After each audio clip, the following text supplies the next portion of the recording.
Oh no, I've got you sideways. Yeah, now You're am sideways right now.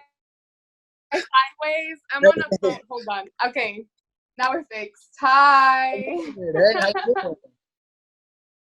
Thanks for making the time to chat. Amazing to have you on. I'm so glad to speak to you. Yeah, you too. Thank you for having me and for doing this initiative. I think it's super great. Super awesome. Awesome. Listen, we need to talk about this film of yours, right? So, see you Yeah. later. See you See later. you later. Tell me Yes. this. Like, how did this whole project start? Like, from conception to fruition. Tell me about that. Yeah, so basically I started this when I came back. It was my 4th year of university. I'm graduating this May, and I did, thank you, I did an exchange in Baltimore, and I came back to Puerto Rico kind of feeling displaced, kind of like I don't belong in like either place, like I'm either too Puerto Rican or I'm too American or I'm too Brazilian. Like there's so many self-identity crises that I was going through that I kind of just put that frustration out through a script. And the community that's featured in the film is kind of just the people that I hang out with and the people that were just around me at the time and I found most inspiring at the time, and I still do.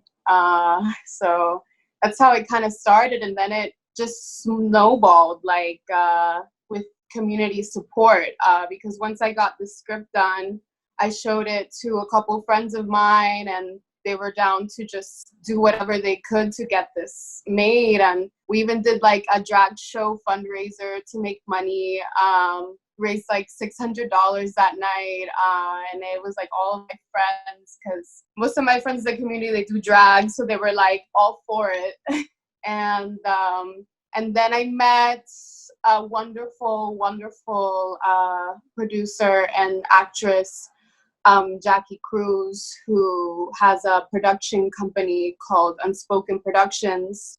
And she saw like how I wanted to bring more Latinx and queer people on screen and just tell these untold stories. And she loved the script and she picked it up and she helped us with executive producing and getting us equipment, and now we're here. And then editing, but that's a whole other story. So are you still editing the final cut now? Right now we are in sound. We're like editing sound.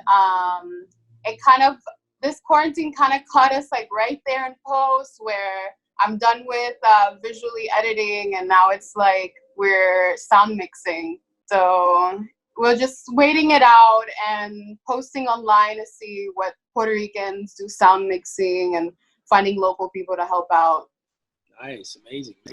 And you guys made it like relatively inexpensive. It was like 1.4K or something, right? You said it was to make the film. Mm-hmm. Yeah, it was like 1.4 budget. A lot of it was just people helping out because they wanted to see skateboarders, queer people on screen, and like just Puerto Rico in a different light.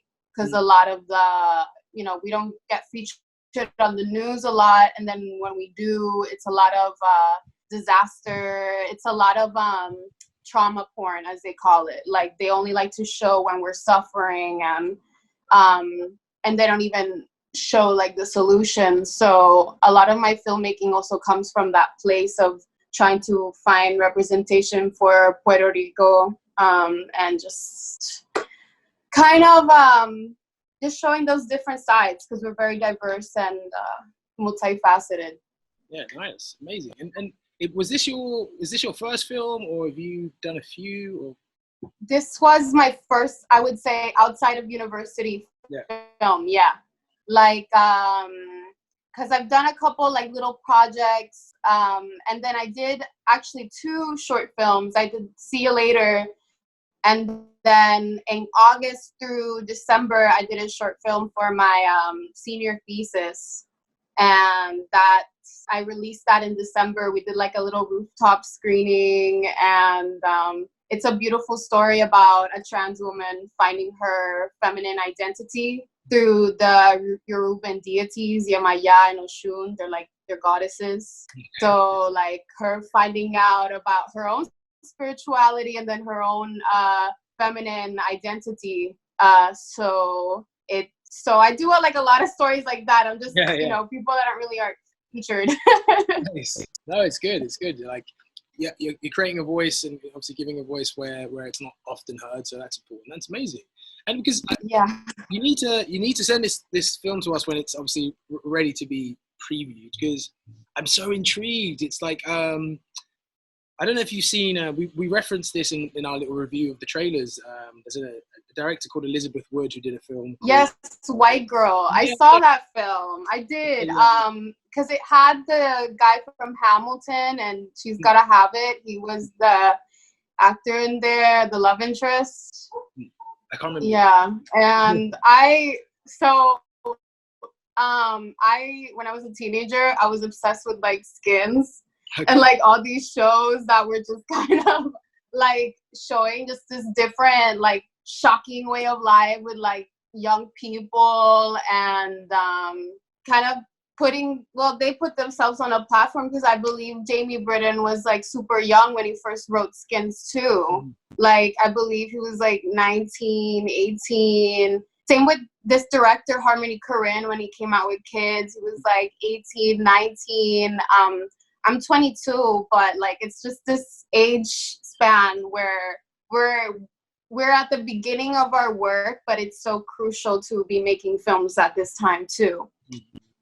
Yeah, and it's interesting you delving into your influences, because that was kind of where I was leading to with that. It was like, what you know, what kind of films have inspired you? Obviously, you've kind of touched on that, but like, what are like the filmmakers that you kind of look to where you're like, okay, that, like, and what made you want to make films? You know, I always think there's I don't know if there's ever a point where people realize that. For me, I mean, I've been telling stories through images like since before I could write properly, but I do know in terms of films, it was like the moment that I shifted from like caring about film and actually specifically being interested in directing was the first time I saw Pulp Fiction. I was like, oh, I get what a director is now, I think, you know.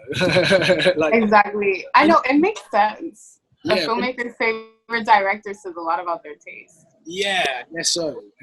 So like, and where has that always been in you? Like, small? Have you always been like, okay, I'm gonna make films? Or yeah, I think I was obsessed with like media and making movies. I think writing films, I would say 14, 13, but being obsessed with film in general my whole life. Like my dad's a big movie buff. He learned English through watching films and reading comic books. He's from Brazil. So like when he moved to Chicago in the 80s, all of his English was thanks to movies and comics. So I was obsessed with a lot of Brazilian film and novelas. Like one of the first films that I would say I really want to get into cinema was City of God.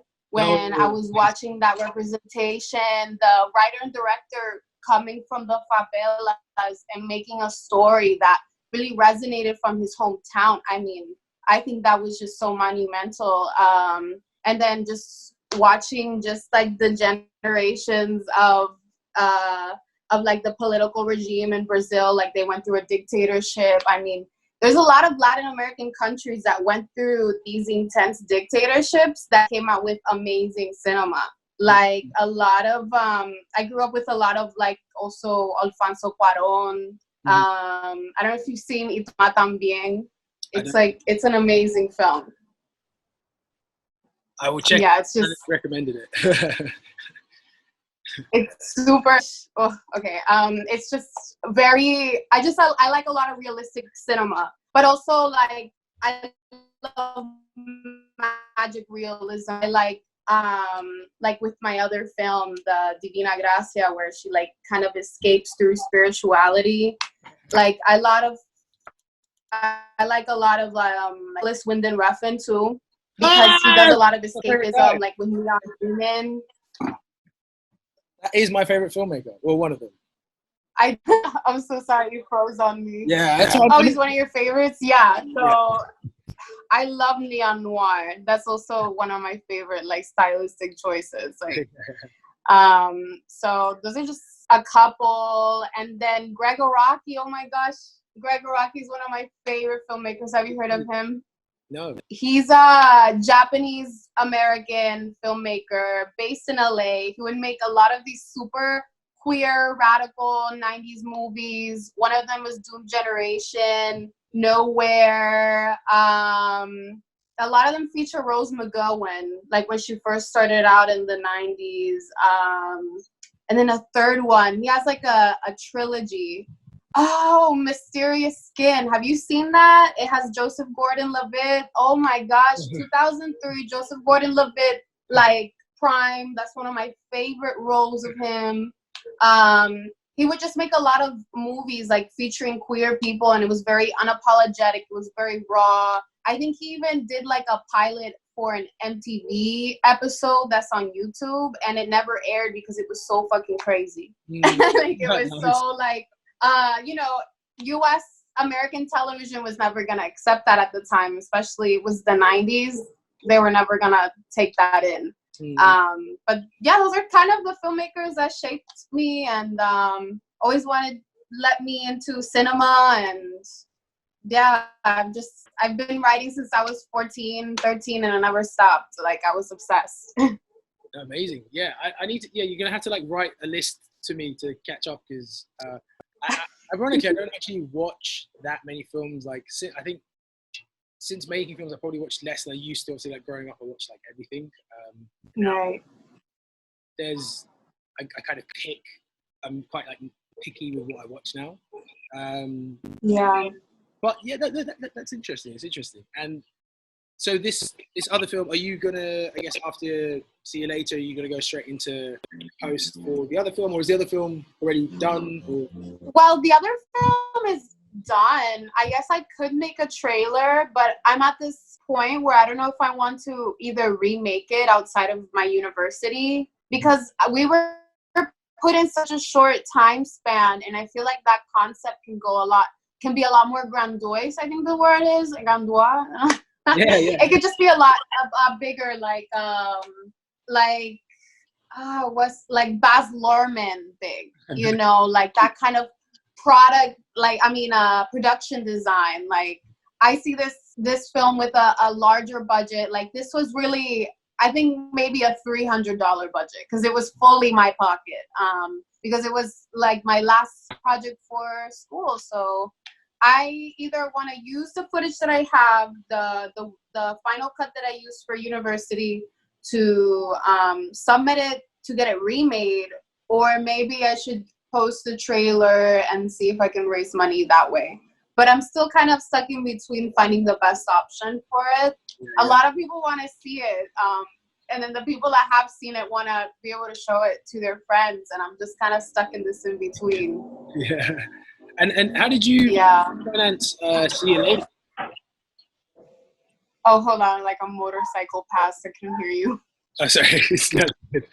How did you guys go about getting the funding or financing for See You Later? Talk us through that process. Yeah, that one was the drag show, like I said, the Indiegogo. We did an Indiegogo campaign, raised $400 there, and I also was selling like stickers. Like, wait, can I show you some of the stickers for the film? Yeah.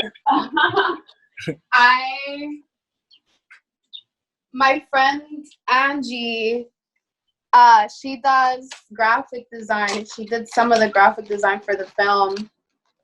And we did these like stickers, like one of the movie posters is a denim pocket. And then we have like a little skater. Yeah, awesome. That's great.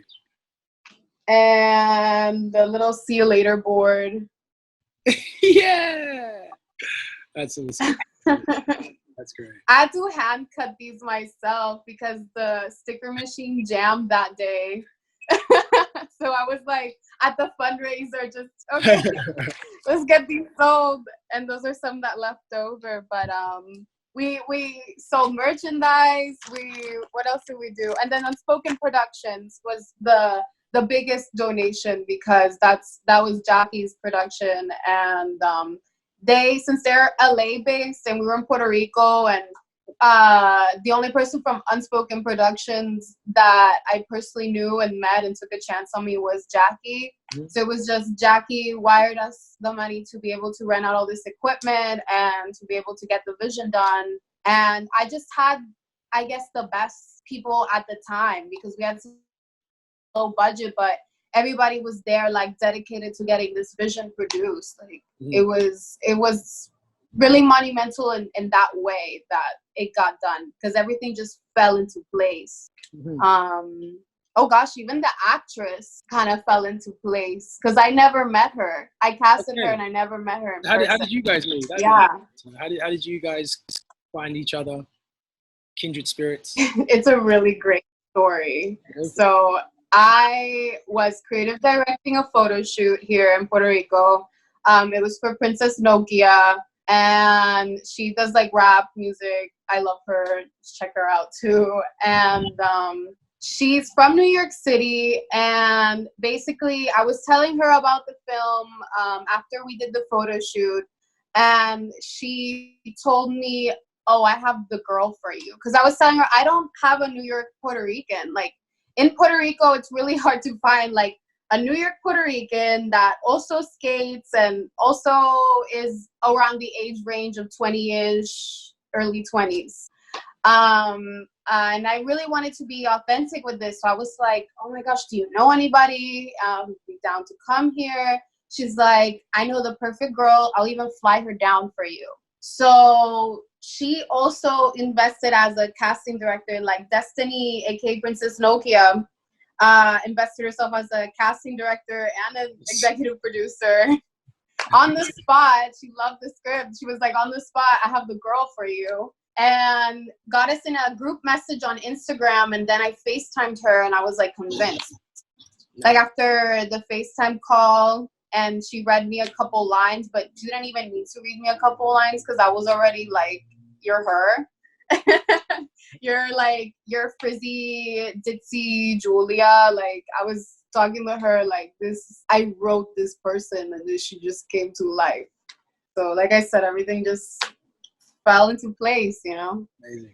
And what did you find like the most challenging? I'm always so interested in, like, you know, because filmmaking is like, it's a magic trick that no one quite realizes how difficult it is. And I think it's always comforting when you listen to other filmmakers' stories and you're like, "Oh, okay," you're like, yeah, they had to go through it too. And I think it's also inspiring too. You realize that, you know, people had to really put in the work to try and make this vision come to fruition. So what did you find? I guess two things. What was the biggest lesson that you learned from that as your, like, kind of, I guess, first like larger project?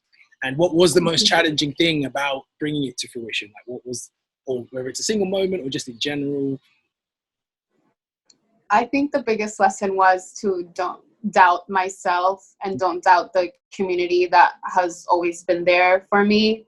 That there was a lot of like trust put into this film. Like, a lot of us, you know, I wasn't making any money out of it. Nobody was making any money off of this film. We were just obsessed with trying to get the vision out there, to get this representation done. So the biggest lesson I had was to just trust myself as a director. I had a lot of doubts because a lot of people in the industry, they will like say you're in a position of like privilege, or like people would say that you got out all of this without working, as if I wasn't networking, as if I wasn't, you know, going away from Puerto Rico, from my family, from people I knew, going to a strange place and just not knowing, and still being able to study film and still being able to put in the practice of filmmaking and these production classes.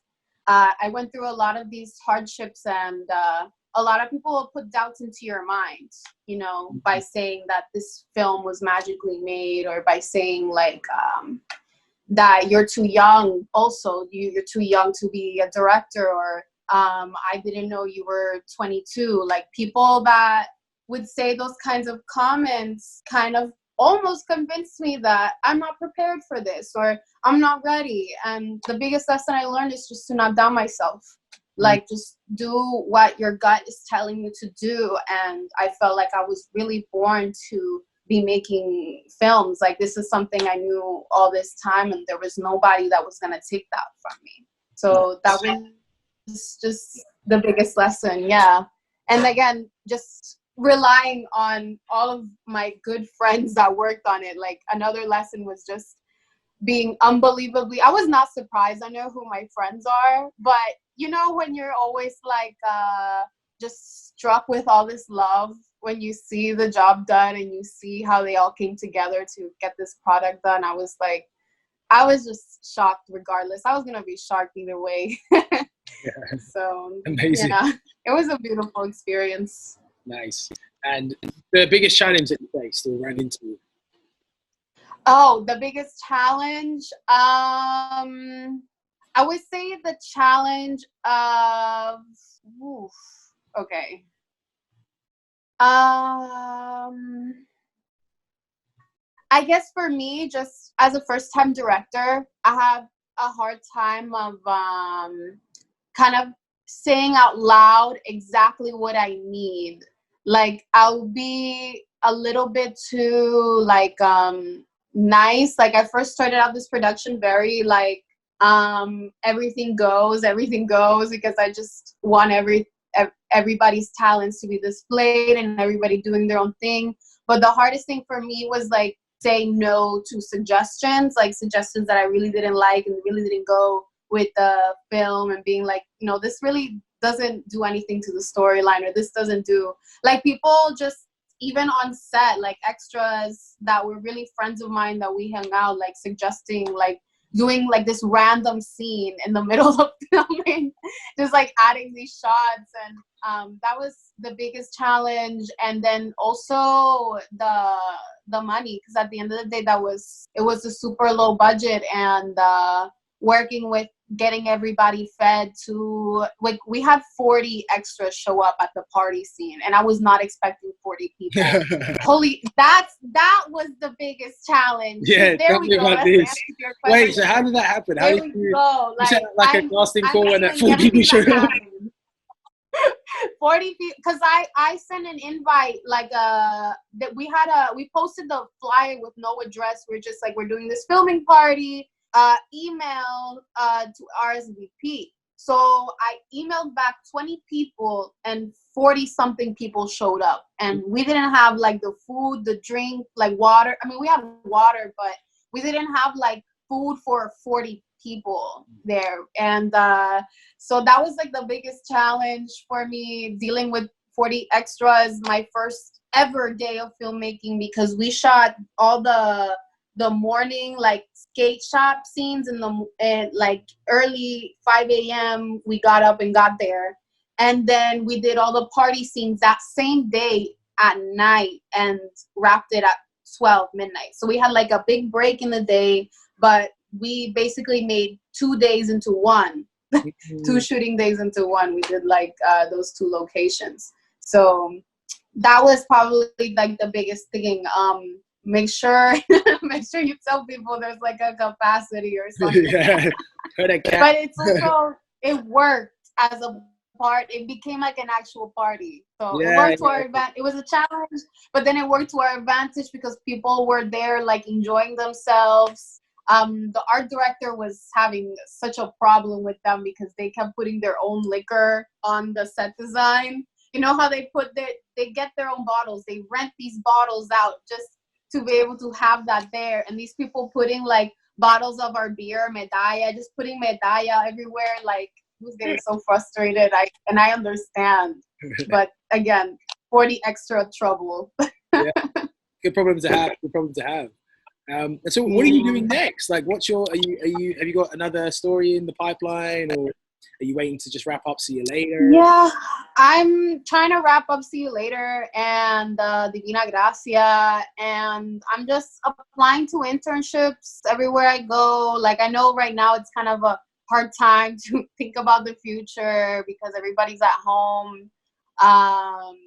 But right now I'm just kind of looking at getting more jobs and more gigs in the industry, trying to just get better technically wise. And then like having experience PAing, because I've done PA gigs, but I want more, like, I just want more time on set, and to be able, like, when I direct again, to be able to know, like, how to tell somebody to fix this problem or to solve that one. Luckily, I had friends with me, like my two producers, Gabriel and Francisco, and my friend Angie also helped me produce. They were really helping me, like, okay, you need to do this with the lights, or I suggest this, and they were a lot more technical with me and help me out. So I want to get on, like, that level. I want to be more technical. I want to PA more, and yeah, and see where I blossom from that. Nice. Well, no, at least you got a plan. That's the main thing. You got a plan. You got like a sense of direction. Yeah, okay, exactly. I always ask people this question whenever we like have interviews, and that's you. So let's imagine it's like the pandemic goes really south and social distancing gets like more extreme, and they're like, okay, Anna, we've got to shoot you off to an island. You can't be near anyone for the foreseeable future, indefinitely, might be forever. You can take a solar powered projector and 3 movies. These are the last 3 films potentially that you're ever going to see. What are the 3 movies? Wow. And if you can have a so like the only 3 movies I can see. You can have a series as a wild card if you want. Okay. I can have 1 series, 3 movies in 1 series. Okay. For sad days, I would watch Candy, 2003, Heath Ledger. He's in it. For days to make me laugh, I would put Happy Face by Gregor Rocky. Okay. So funny. It's a stoner comedy. And the last one I would put, I think, Y Tu Mamá También. Just because it's so good. Just because it's so amazing. This. And oh shit, should I do Y Mamá También or City of God? Oh no! This is such a bad question. I'm teeter-tot. City of God, but Y Tu Mamá También if I had a 4th one. And then a series, Freaks and Geeks. Freaks and Geeks. Yeah. I feel like I don't watch a lot of things. I don't watch, especially like series. I only watch like Judd Apatow. When Judd Apatow first started, like that was his first comedy series. Seth Rogen, James Franco. Who else? Who plays Lindsay? The girl that plays Velma in Scooby Doo is in there. What else?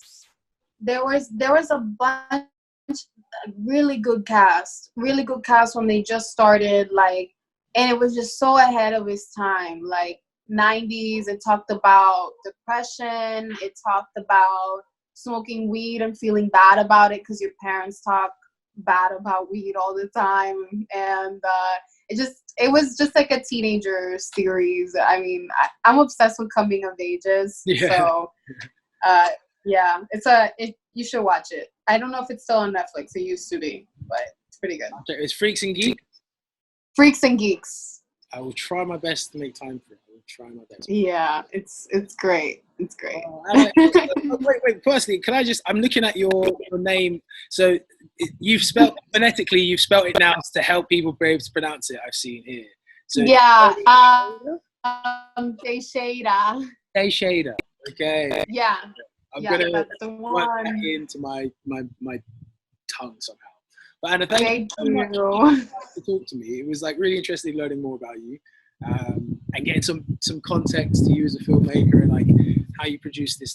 You have to send us the film when it's ready, and we look really forward to seeing it. Yeah, I would love to. I really can't wait to submit this to a couple festivals. So we'll see.